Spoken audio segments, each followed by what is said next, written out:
Hebreos capítulo 1. Hace mucho tiempo Dios habló muchas veces y de diversas maneras a nuestros antepasados por medio de los profetas, y ahora en estos últimos días nos ha hablado por medio de su Hijo. Dios le prometió todo al Hijo como herencia, y mediante el Hijo creó el universo. El Hijo irradia la gloria de Dios y expresa el carácter mismo de Dios, y sostiene todo con el gran poder de su palabra.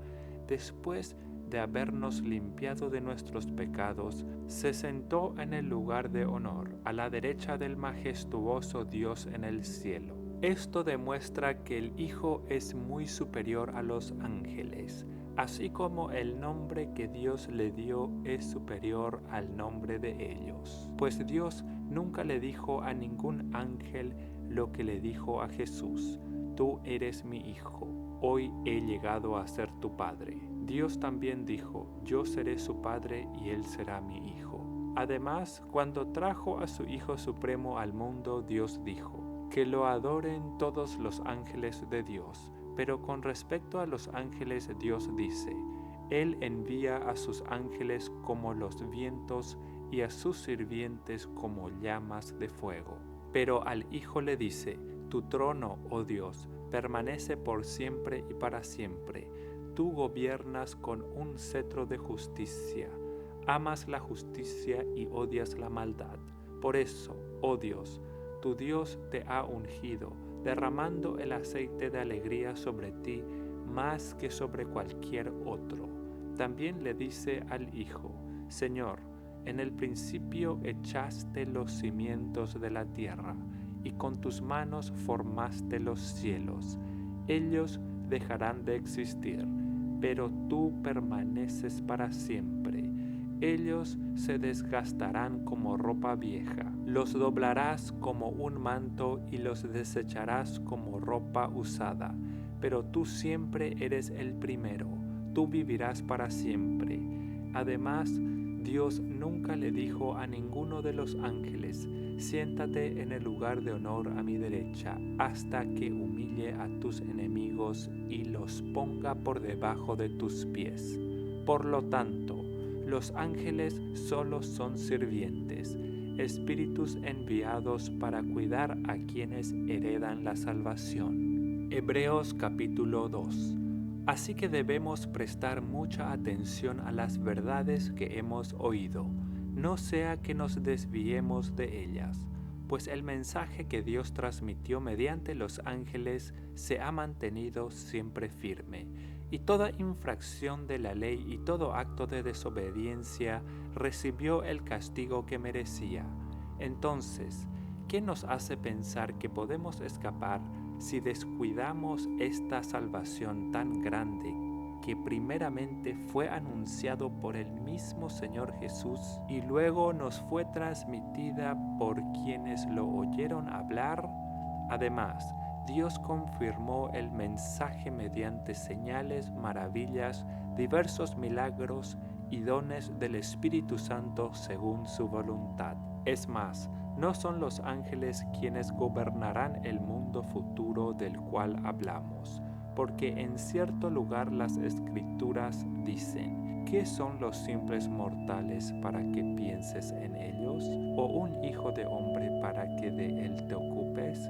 Sin embargo, por un poco de tiempo los hiciste un poco menor que los ángeles y los coronaste de gloria y honor. Les diste autoridad sobre todas las cosas.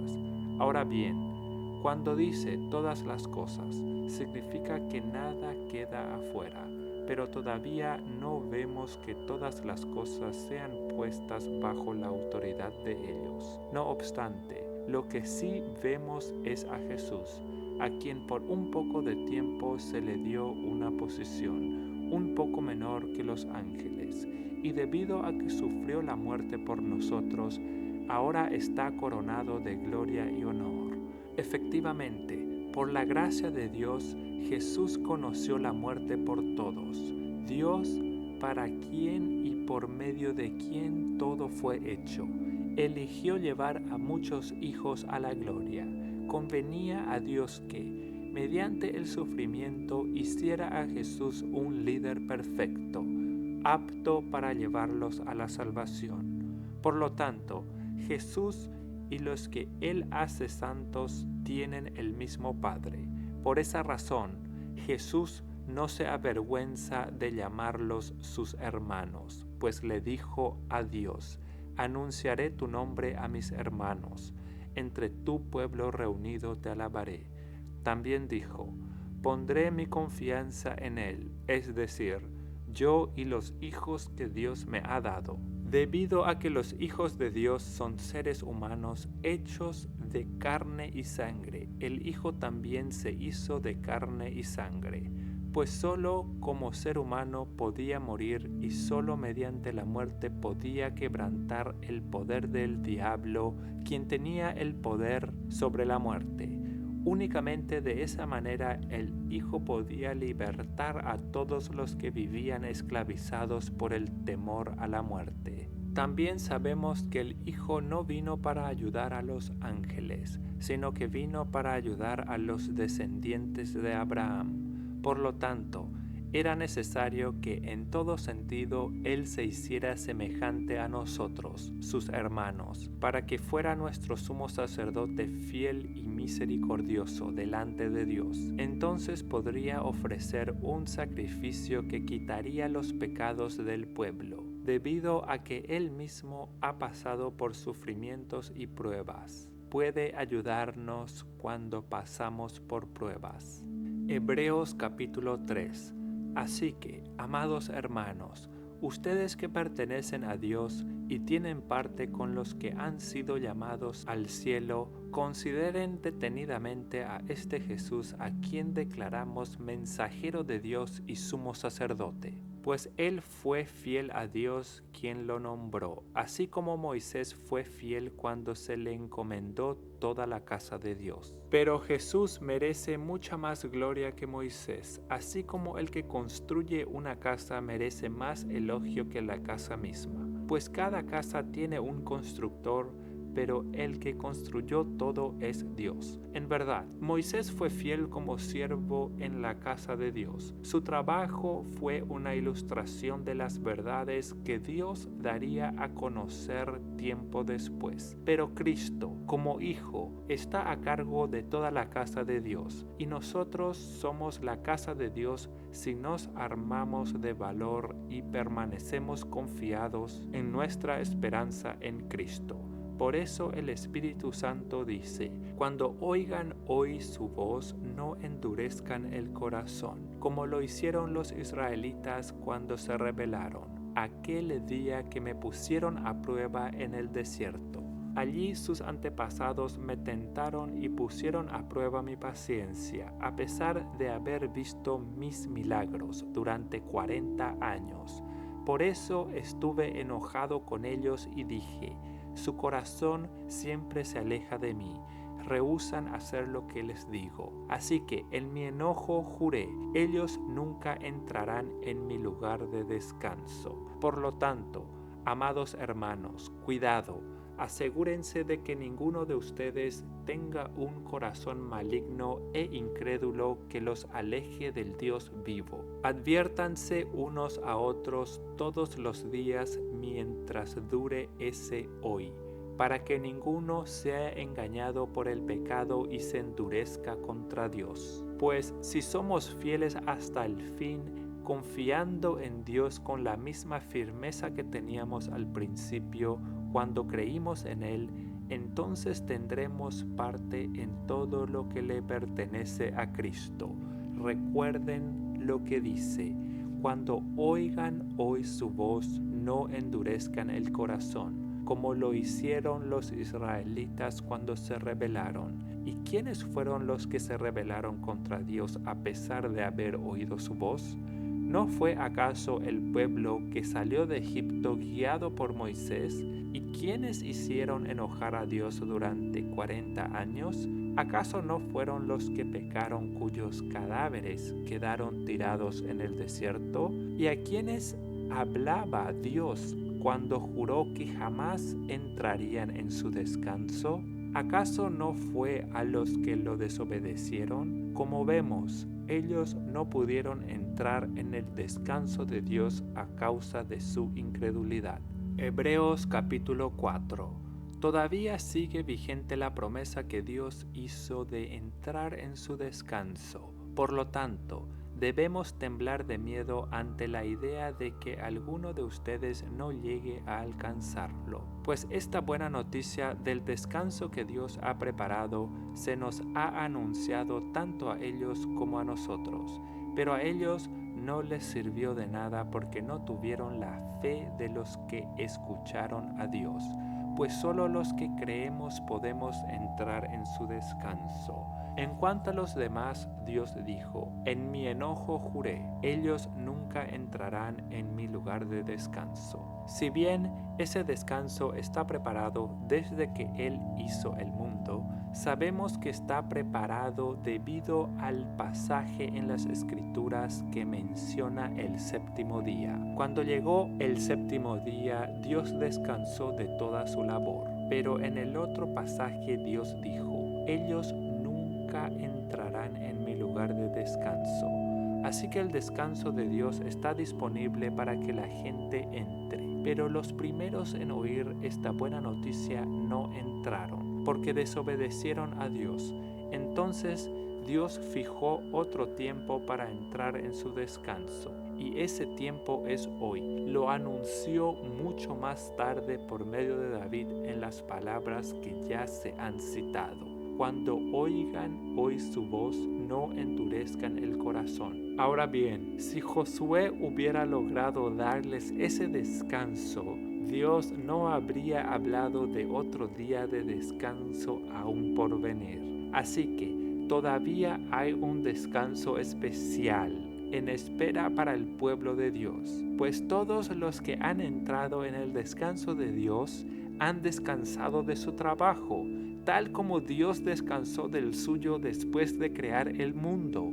Entonces, hagamos todo lo posible por entrar en ese descanso. Pero si desobedecemos a Dios, como lo hizo el pueblo de Israel, caeremos, pues la palabra de Dios es viva y poderosa, es más cortante que cualquier espada de dos filos. Penetra el alma y el espíritu, entre la articulación y la médula del hueso. Deja al descubierto nuestros pensamientos y deseos más íntimos. No hay nada en toda la creación que esté oculto a Dios. Todo está desnudo y expuesto ante sus ojos, y es a Él a quien rendimos cuentas. Por lo tanto, ya que tenemos un gran sumo sacerdote que entró en el cielo, Jesús, el Hijo de Dios, aferrémonos a lo que creemos. Nuestro sumo sacerdote comprende nuestras debilidades porque enfrentó todas y cada una de las pruebas que enfrentamos nosotros. Sin embargo, Él nunca pecó. Así que acerquémonos con toda confianza al trono de la gracia de nuestro Dios. Allí recibiremos su misericordia y encontraremos la gracia que nos ayudará cuando más la necesitemos. Hebreos capítulo 5. Todo sumo sacerdote es un hombre escogido para representar a otras personas en su trato con Dios. Él presenta a Dios las ofrendas de esas personas y ofrece sacrificios por los pecados, y puede tratar con paciencia a los ignorantes y descarriados, porque Él también está sujeto a las mismas debilidades. Por esa razón debe ofrecer sacrificios tanto por sus propios pecados como por los del pueblo. Y nadie puede llegar a ser sumo sacerdote solo porque desee tener ese honor. Tiene que ser llamado por Dios para ese trabajo, como sucedió con Aarón. Por eso, Cristo no se honró a sí mismo haciéndose sumo sacerdote, sino que fue elegido por Dios, quien le dijo: «Tú eres mi hijo, hoy he llegado a ser tu padre». Y en otro pasaje Dios le dijo: «Tú eres sacerdote para siempre, según el orden de Melquisedec». Mientras estuvo aquí en la tierra, Jesús ofreció oraciones y súplicas con gran clamor y lágrimas al que podía rescatarlo de la muerte. Y Dios oyó sus oraciones por la gran reverencia que Jesús le tenía, aunque era Hijo de Dios. Jesús aprendió obediencia por las cosas que sufrió. De ese modo, Dios lo hizo apto para ser el sumo sacerdote perfecto. Y Jesús llegó a ser la fuente de salvación eterna para todos los que le obedecen.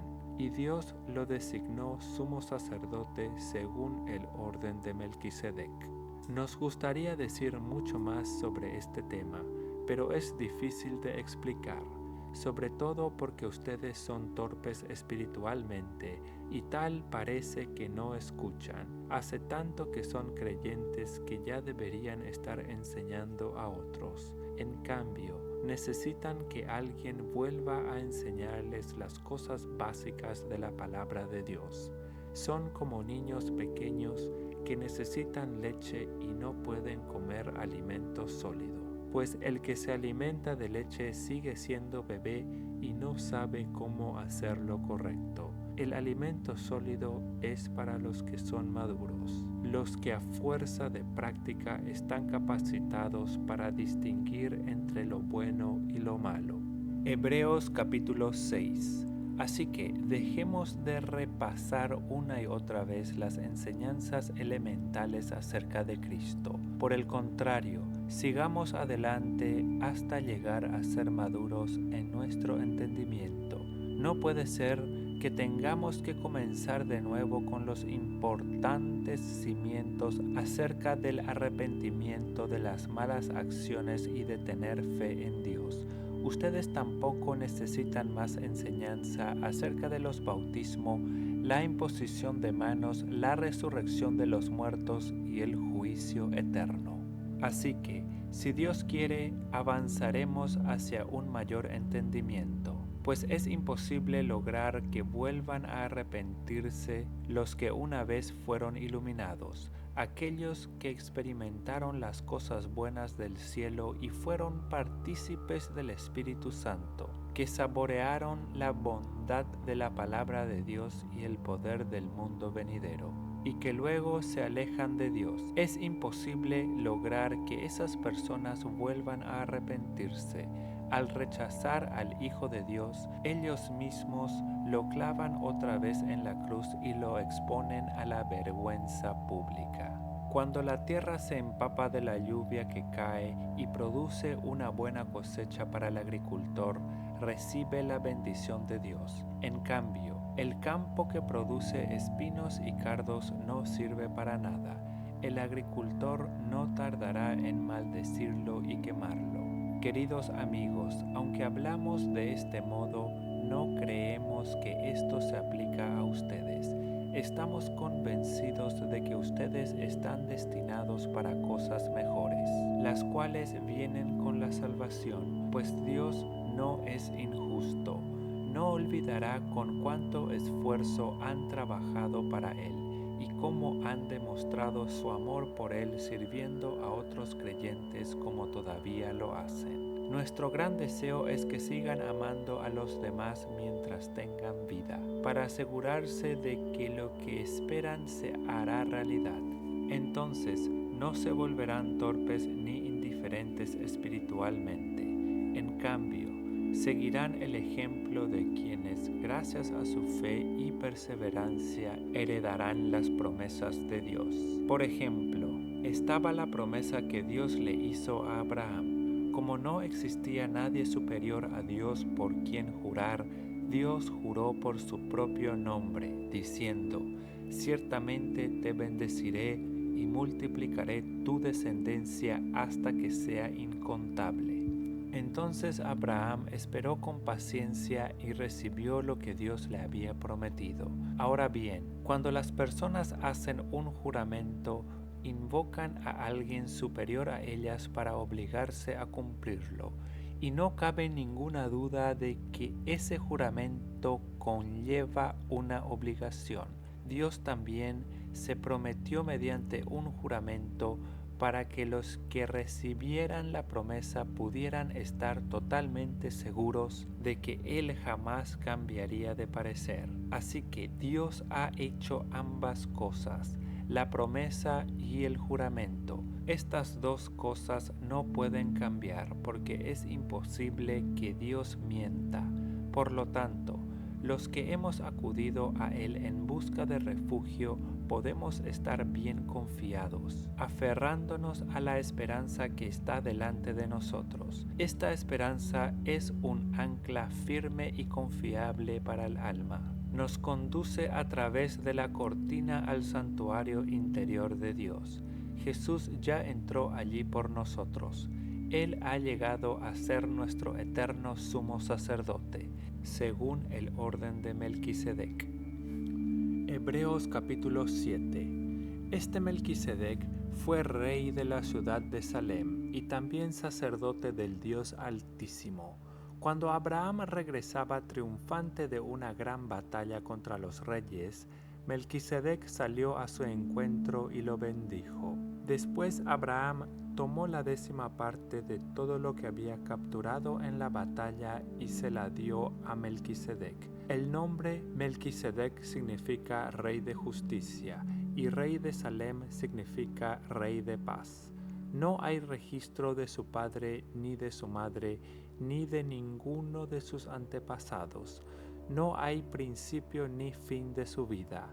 A semejanza del Hijo de Dios, sigue siendo sacerdote para siempre. Consideren entonces la grandeza de este Melquisedec. Incluso Abraham, el gran patriarca de Israel, reconoció esto al entregarle la 10ª parte de lo que había capturado en la batalla. Ahora bien, la ley de Moisés exigía que los sacerdotes que son descendientes de Leví le cobraran el diezmo al resto del pueblo de Israel, quienes también son descendientes de Abraham. Sin embargo, Melquisedec, que no era descendiente de Leví, recibió de Abraham la 10ª parte, y Melquisedec bendijo a Abraham, quien ya había recibido las promesas de Dios. Sin lugar a dudas, el que tiene el poder para bendecir es superior a quien recibe la bendición. Los sacerdotes que reciben los diezmos son hombres que mueren, así que Melquisedec es superior a ellos porque se nos dice que sigue viviendo. Además, podríamos decir que esos levitas, los que reciben el diezmo, pagaron un diezmo a Melquisedec cuando lo pagó su antepasado Abraham. A pesar de que Leví aún no había nacido, la simiente de la cual provino ya existía en el cuerpo de Abraham cuando Melquisedec recibió su diezmo. Entonces, si el sacerdocio de Leví, sobre el cual se basó la ley, hubiera podido lograr la perfección que Dios propuso, ¿por qué fue necesario que Dios estableciera un sacerdocio diferente, con un sacerdote según el orden de Melquisedec en lugar del orden de Leví y Aarón? Y si se cambia el sacerdocio, también es necesario cambiar la ley para permitirlo, pues el sacerdote a quien nos referimos pertenece a una tribu diferente, cuyos miembros jamás han servido en el altar como sacerdotes. Lo que quiero decir es que nuestro Señor vino de la tribu de Judá, y Moisés nunca habló de que los sacerdotes provinieran de esa tribu. Ese cambio resulta aún más evidente, ya que ha surgido un sacerdote diferente, quien es como Melquisedec. Jesús llegó a ser sacerdote, no por cumplir con la ley del requisito físico de pertenecer a la tribu de Leví, sino por el poder de una vida que no puede ser destruida. Y el salmista lo señaló cuando profetizó: «Tú eres sacerdote para siempre, según el orden de Melquisedec». Así que el antiguo requisito del sacerdocio quedó anulado por ser débil e inútil, pues la ley nunca perfeccionó nada. Pero ahora confiamos en una mejor esperanza por la cual nos acercamos a Dios. Este nuevo sistema se estableció mediante un juramento solemne. Los descendientes de Aarón llegaron a ser sacerdotes sin un juramento. Pero había un juramento con relación a Jesús, pues Dios le dijo: el Señor ha hecho un juramento y no romperá su promesa. Tú eres sacerdote para siempre. Debido a ese juramento, Jesús es quien garantiza este mejor pacto con Dios. Hubo muchos sacerdotes bajo el sistema antiguo porque la muerte les impedía continuar con sus funciones. Pero dado que Jesús vive para siempre, su sacerdocio dura para siempre. Por eso puede salvar, una vez y para siempre, a los que vienen a Dios por medio de Él, quien vive para siempre, a fin de interceder con Dios a favor de ellos. Él es la clase de sumo sacerdote que necesitamos, porque es santo y no tiene culpa ni mancha de pecado. Él ha sido apartado de los pecadores y se le ha dado el lugar de más alto honor en el cielo. A diferencia de los demás sumos sacerdotes, no tiene necesidad de ofrecer sacrificios cada día. Ellos los ofrecían primero por sus propios pecados y luego por los del pueblo. Sin embargo, Jesús lo hizo una vez y para siempre cuando se ofreció a sí mismo como sacrificio por los pecados del pueblo. La ley nombra a sumos sacerdotes que están limitados por debilidades humanas, pero después de que la ley fue entregada, Dios nombró a su Hijo mediante un juramento, y su Hijo ha sido hecho el perfecto sumo sacerdote para siempre. Hebreos capítulo 8. El punto principal es el siguiente.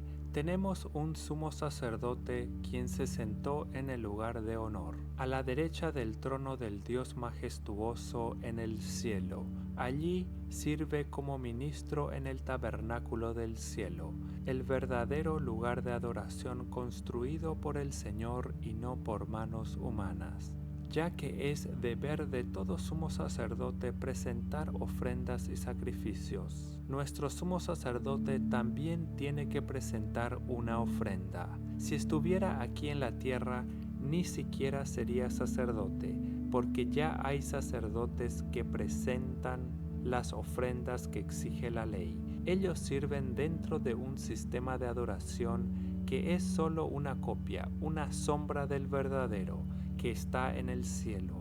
Pues cuando Moisés estaba por construir el tabernáculo, Dios le advirtió lo siguiente: asegúrate de hacer todo según el modelo que te mostré aquí en la montaña.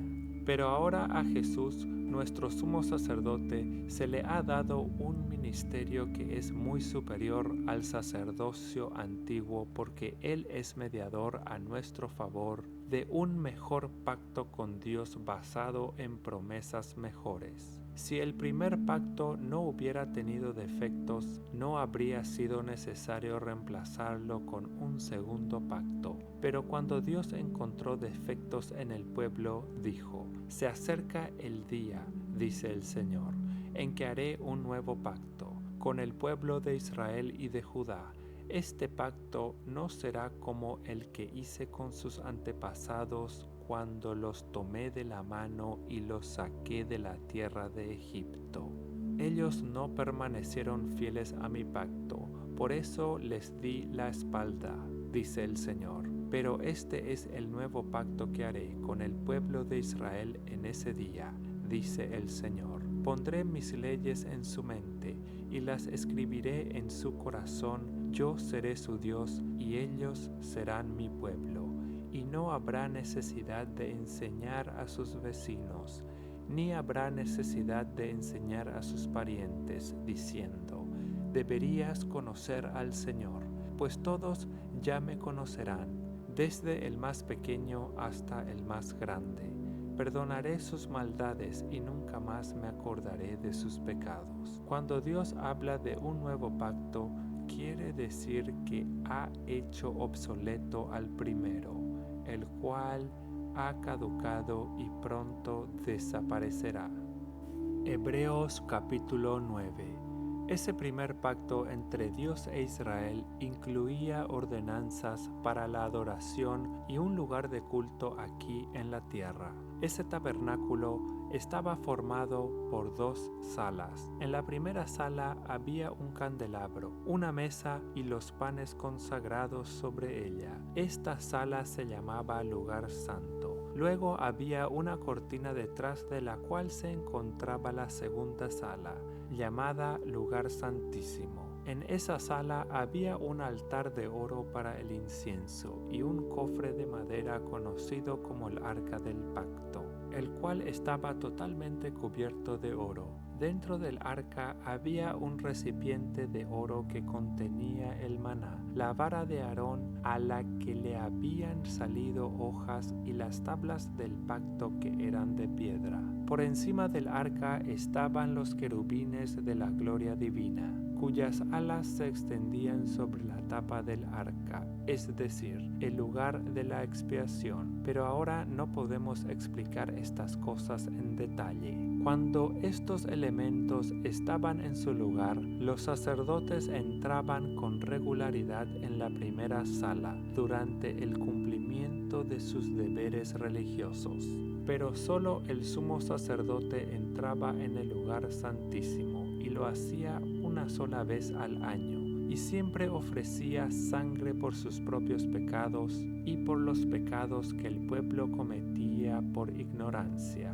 Mediante esas ordenanzas, el Espíritu Santo daba a entender que la entrada al lugar santísimo no estaba abierta a todos en tanto siguiera en pie el tabernáculo y el sistema que representaba. Esta es una ilustración que apunta al tiempo presente, pues las ofrendas y los sacrificios que ofrecen los sacerdotes no pueden limpiar la conciencia de las personas que los traen, pues ese sistema antiguo solo consiste en alimentos, bebidas y diversas ceremonias de purificación, es decir, ordenanzas externas que permanecieron vigentes solo hasta que se estableció un sistema mejor.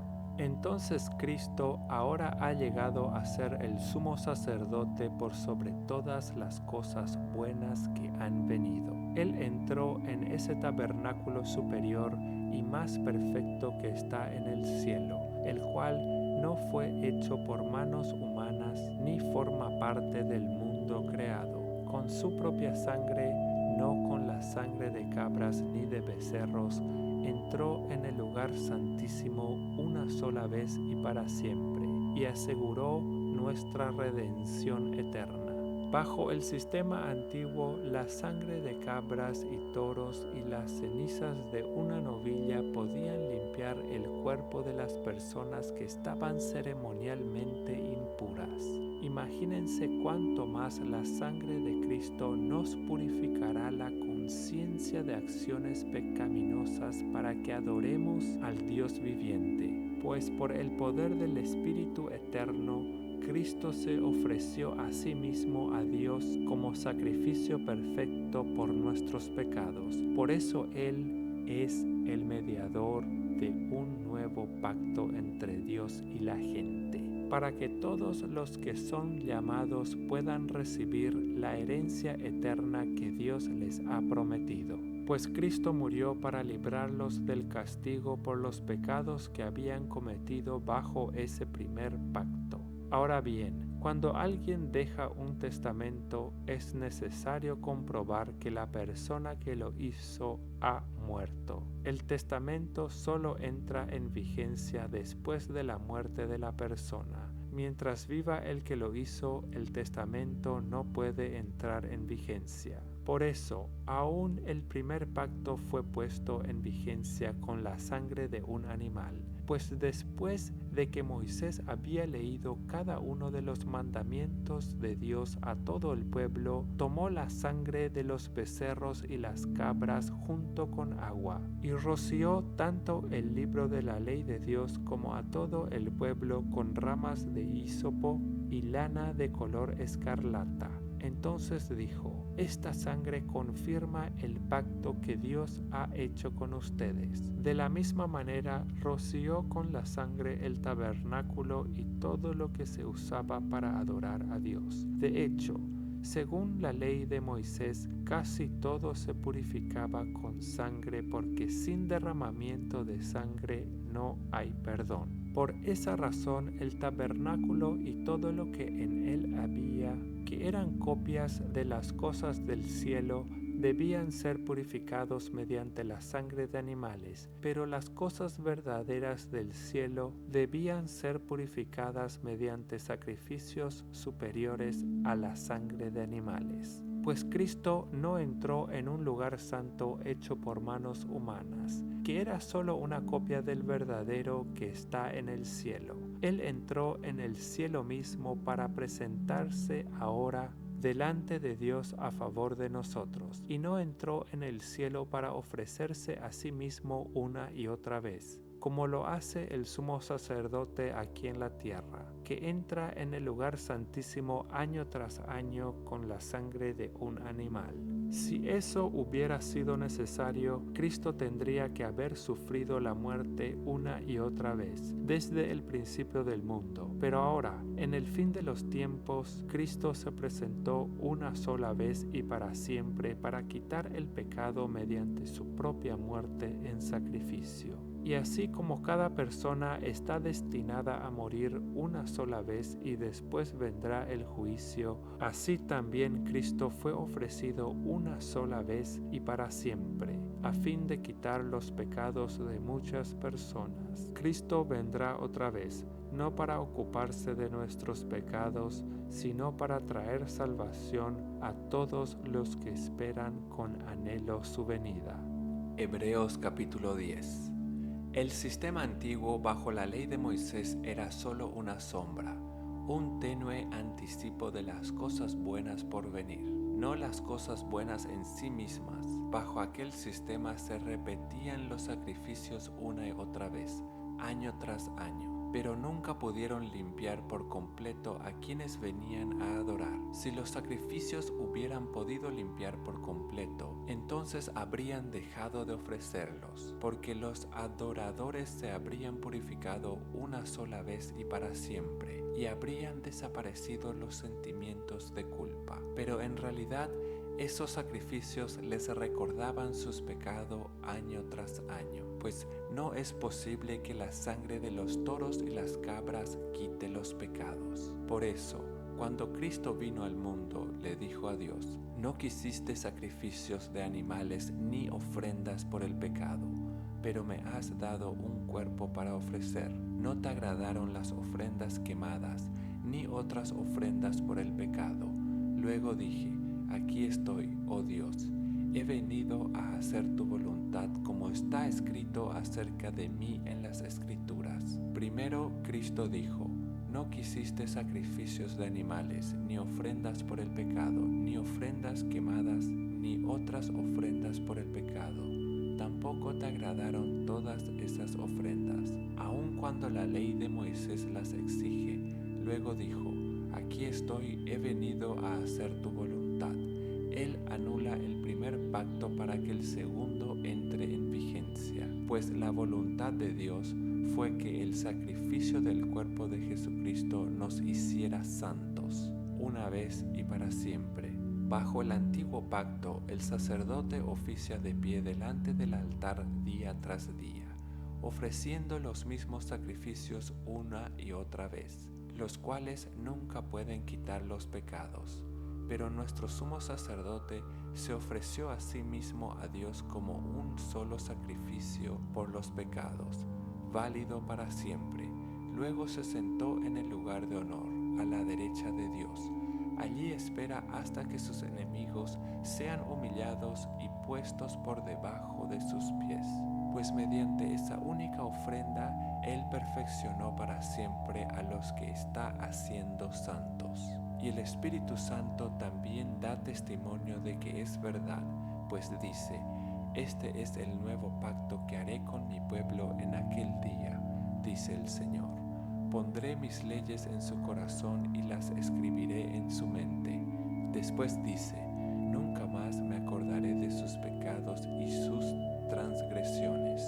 Y cuando los pecados han sido perdonados, ya no hace falta ofrecer más sacrificios.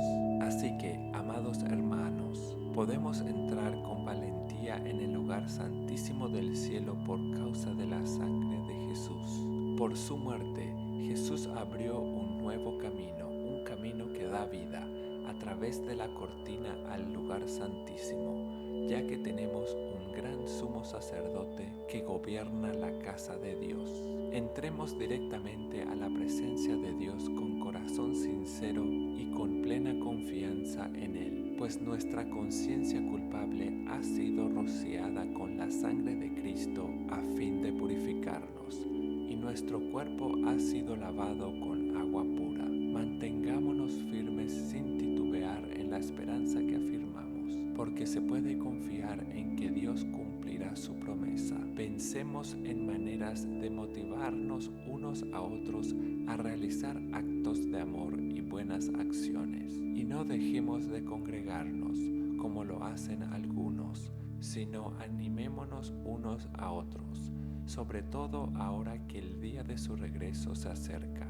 Queridos hermanos, si seguimos pecando a propósito después de haber recibido el conocimiento de la verdad, ya no queda ningún sacrificio que cubra esos pecados. Solo queda la terrible expectativa del juicio de Dios y el fuego violento que consumirá a sus enemigos. Pues todo el que rehúsa obedecer la ley de Moisés era ejecutado sin compasión por el testimonio de 2 o 3 testigos. Piensen, pues, cuánto mayor será el castigo para quienes han pisoteado al Hijo de Dios y han considerado la sangre del pacto, la cual nos hizo santos, como si fuera algo vulgar e inmundo, y han insultado y despreciado al Espíritu Santo que nos trae la misericordia de Dios. Pues conocemos al que dijo, yo tomaré venganza, yo les pagaré lo que se merecen. También dijo, el Señor juzgará a su propio pueblo. Es algo aterrador caer en manos del Dios vivo. Acuérdense de los primeros tiempos, cuando recién aprendían acerca de Cristo. Recuerden cómo permanecieron fieles, aunque tuvieron que soportar terrible sufrimiento. Algunas veces los ponían en ridículo públicamente y los golpeaban. Otras veces ustedes ayudaban a los que pasaban por lo mismo. Sufrieron junto con los que fueron metidos en la cárcel. Y cuando a ustedes les quitaron todos sus bienes, lo aceptaron con alegría. Sabían que en el futuro les esperaban cosas mejores, que durarán para siempre. Por lo tanto, no desechen la firme confianza que tienen en el Señor. Tengan presente la gran recompensa que les traerá. Perseverar con paciencia es lo que necesitan ahora para seguir haciendo la voluntad de Dios. Entonces recibirán todo lo que Él ha prometido, pues dentro de un poco tiempo aquel que viene vendrá sin demorarse. Mis justos vivirán por la fe, pero no me complaceré con nadie que se aleje. Pero nosotros no somos de los que se apartan de Dios hacia su propia destrucción. Somos los fieles y nuestras almas serán salvas. Hebreos capítulo 11. La fe demuestra la realidad de lo que esperamos. Es la evidencia de las cosas que no podemos ver. Por su fe, la gente de antaño gozó de buena reputación. Por la fe entendemos que todo el universo fue formado por orden de Dios, de modo que lo que ahora vemos no vino de cosas visibles. Fue por la fe que Abel presentó a Dios una ofrenda más aceptable que la que presentó Caín. La ofrenda de Abel demostró que era un hombre justo, y Dios aprobó sus ofrendas. Aunque Abel murió hace mucho tiempo, todavía nos habla por su ejemplo de fe. Fue por la fe que Enoc ascendió al cielo sin morir. Desapareció porque Dios se lo llevó, pues antes de ser llevado, lo conocían como una persona que agradaba a Dios. De hecho, sin fe es imposible agradar a Dios. Todo el que desee acercarse a Dios debe creer que Él existe y que Él recompensa a los que lo buscan con sinceridad. Fue por la fe que Noé construyó un barco grande para salvar a su familia del diluvio, en obediencia a Dios, quien le advirtió de cosas que nunca antes habían sucedido. Por su fe, Noé condenó el resto del mundo y recibió la justicia que viene por la fe. Fue por la fe que Abraham obedeció cuando Dios lo llamó para que dejara su tierra y fuera a otra que él le daría por herencia. Se fue sin saber a dónde iba. Incluso cuando llegó a la tierra que Dios le había prometido, vivió allí por fe, pues era como un extranjero que vive en carpas. Lo mismo hicieron Isaac y Jacob, quienes heredaron la misma promesa. Abraham esperaba con confianza una ciudad de cimientos eternos, una ciudad diseñada y construida por Dios. Fue por la fe que hasta Sara pudo tener un hijo, a pesar de ser estéril y demasiado anciana. Ella creyó que Dios cumpliría su promesa, así que una nación entera provino de este solo hombre, quien estaba casi muerto en cuanto a tener hijos. Una nación con tantos habitantes que, como las estrellas de los cielos y la arena de la orilla del mar, es imposible contar. Todas estas personas murieron aún creyendo lo que Dios les había prometido, y aunque no recibieron lo prometido, lo vieron desde lejos y lo aceptaron con gusto. Coincidieron en que eran extranjeros y nómadas aquí en este mundo. Es obvio que quienes se expresan así esperan tener su propio país. Si hubieran añorado el país del que salieron, bien podrían haber regresado. Sin embargo, buscaron un lugar mejor, una patria celestial. Por eso, Dios no se avergüenza de ser llamado el Dios de ellos, pues le ha preparado una ciudad. Fue por la fe que Abraham ofreció a Isaac en sacrificio cuando Dios lo puso a prueba. Abraham, quien había recibido las promesas de Dios, estuvo dispuesto a sacrificar a su único hijo Isaac, aun cuando Dios le había dicho: Isaac es el hijo mediante el cual procederán sus descendientes. Abraham llegó a la conclusión de que si Isaac moría, Dios tenía el poder para volverlo a la vida, y en cierto sentido, Abraham recibió de vuelta a su hijo de entre los muertos. Fue por la fe que Isaac prometió a sus hijos, Jacob y Esaú, bendiciones para el futuro. Fue por la fe que Jacob, cuando ya era anciano y estaba por morir, bendijo a cada uno de los hijos de José y se inclinó para adorar, apoyado en su vara.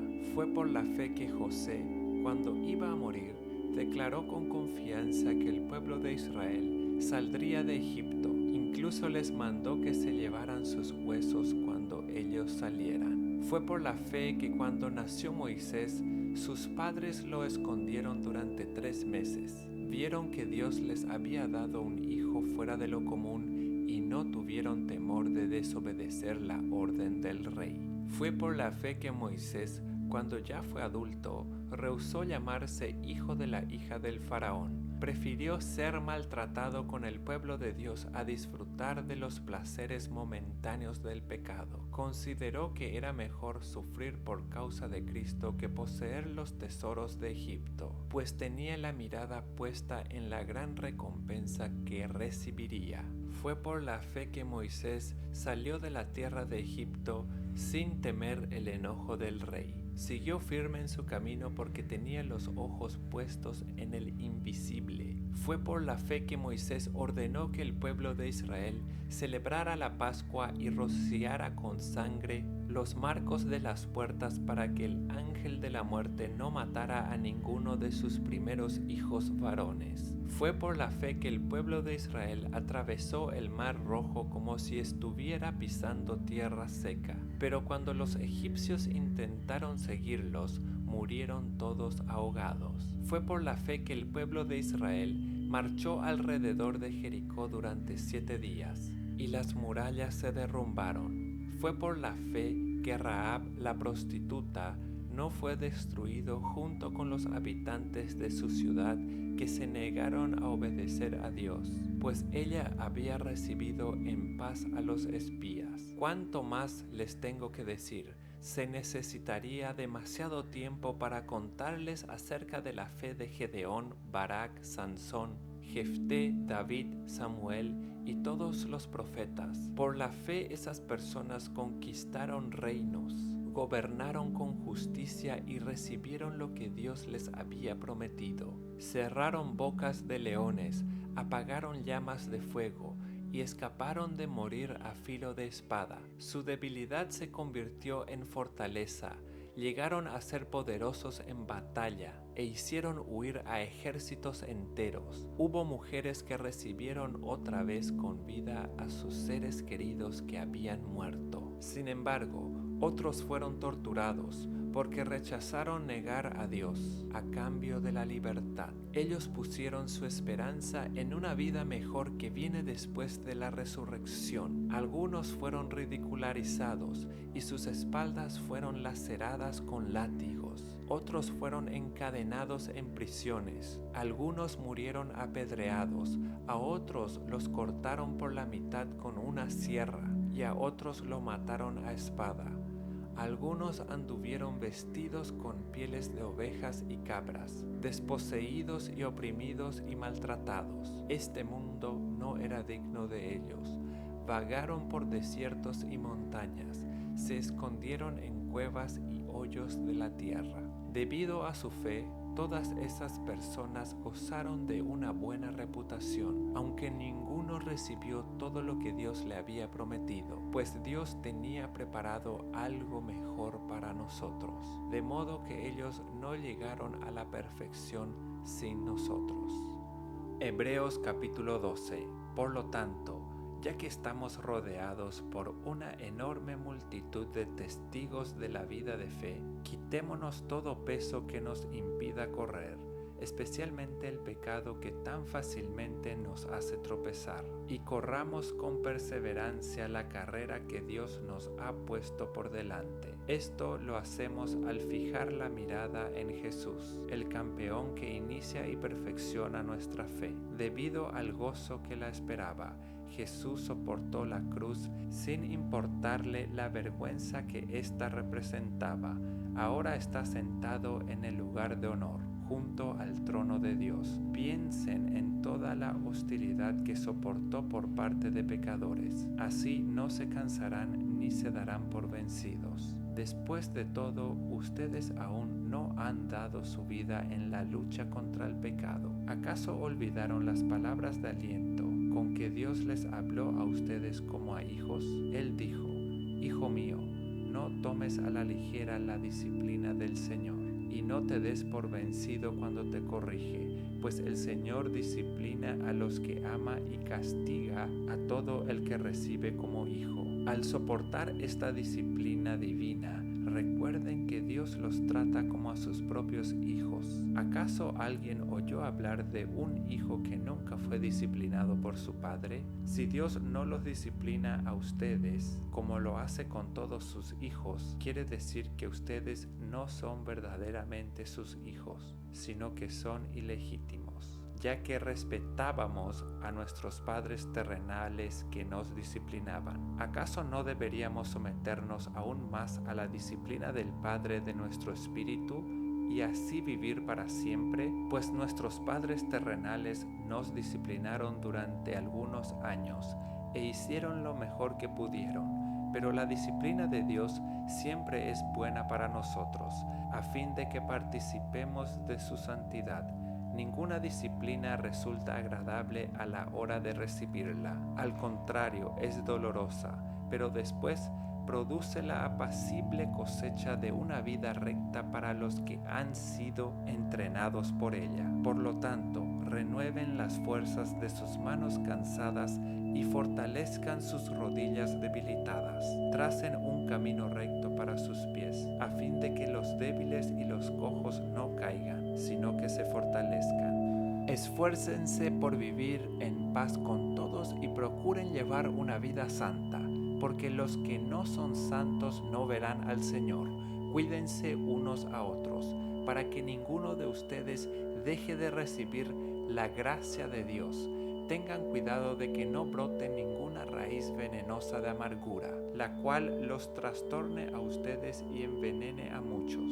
Asegúrense de que ninguno sea inmoral ni profano como Esaú, que cambió sus derechos de primer hijo varón por un simple plato de comida. Ustedes saben que después, cuando quiso recibir la bendición de su padre, fue rechazado. Ya era demasiado tarde para arrepentirse, a pesar de que suplicó con lágrimas amargas. Ustedes no se han acercado a una montaña que se pueda tocar, a un lugar que arde en llamas, un lugar de oscuridad y tinieblas, rodeado por un torbellino, como les sucedió a los israelitas cuando llegaron al monte Sinaí. Ellos oyeron un imponente toque de trompeta y una voz tan temible que le suplicaron a Dios que dejara de hablar. Retrocedieron tambaleándose bajo el mandato de Dios. Si tan solo un animal toca la montaña, deberá morir apedreado. Incluso Moisés se asustó tanto de lo que vio que dijo: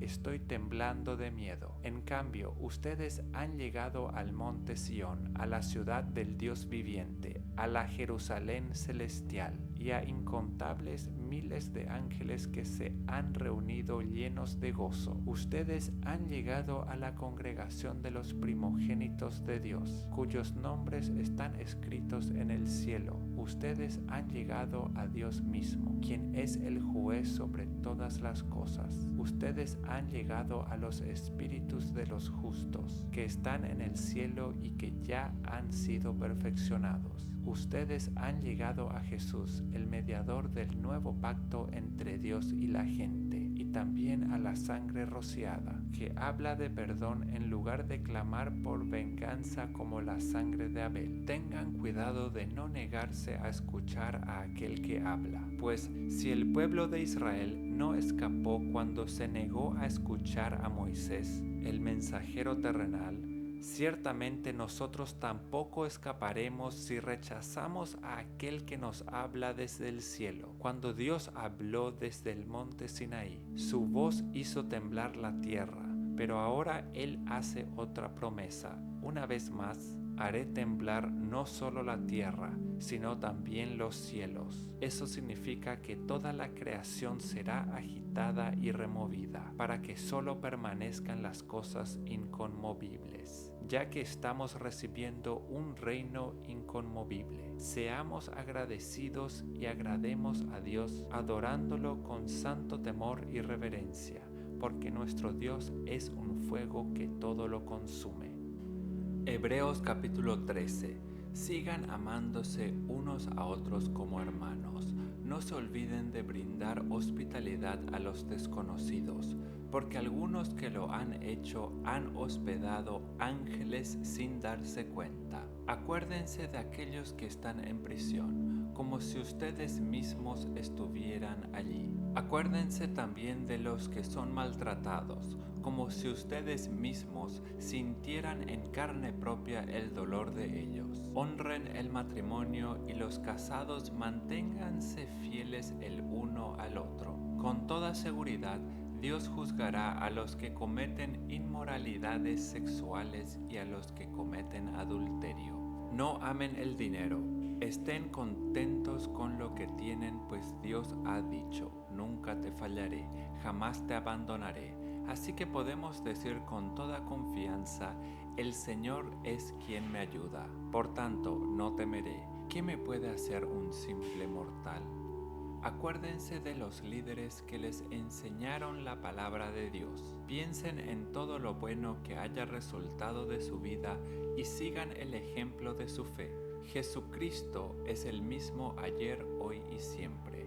Así que no se dejen cautivar por ideas nuevas y extrañas. Su fortaleza espiritual proviene de la gracia de Dios y no depende de reglas sobre los alimentos, que de nada sirven a quienes las siguen. Tenemos un altar del cual los sacerdotes del tabernáculo no tienen derecho a comer. Bajo el sistema antiguo, el sumo sacerdote llevaba la sangre de los animales al lugar santo como sacrificio por el pecado, y los cuerpos de esos animales se quemaban fuera del campamento.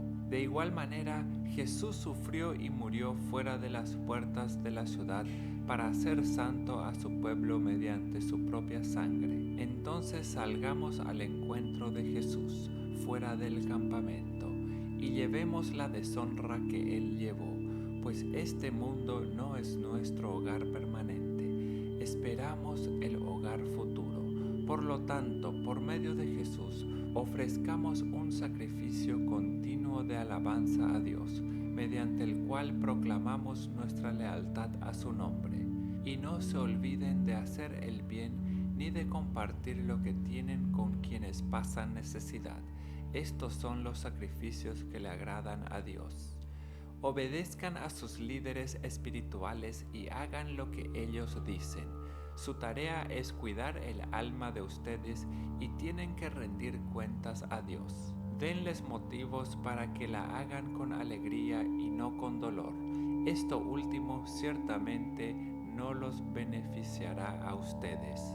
Oren por nosotros, pues tenemos la conciencia limpia y deseamos comportarnos con integridad en todo lo que hacemos. Y oren especialmente para que pueda regresar a verlos pronto. Y ahora, que el Dios de paz, quien levantó de entre los muertos a nuestro Señor Jesús, el gran pastor de las ovejas, y que ratificó un pacto eterno con su sangre, los capacite en todo lo que necesiten para hacer su voluntad, que Él produzca en ustedes mediante el poder de Jesucristo todo lo bueno que a Él le agrada. A Él sea toda la gloria por siempre y para siempre. Amén. Les ruego, amados hermanos, que hagan caso a lo que les escribí en esta breve exhortación. Quiero que sepan que nuestro hermano Timoteo ya salió de la cárcel. Si llega pronto, lo llevaré conmigo cuando vaya a verlos. Saluden a todos los líderes y a todos los creyentes que están allí. Los creyentes de Italia les envían sus saludos. Que la gracia de Dios sea con todos ustedes.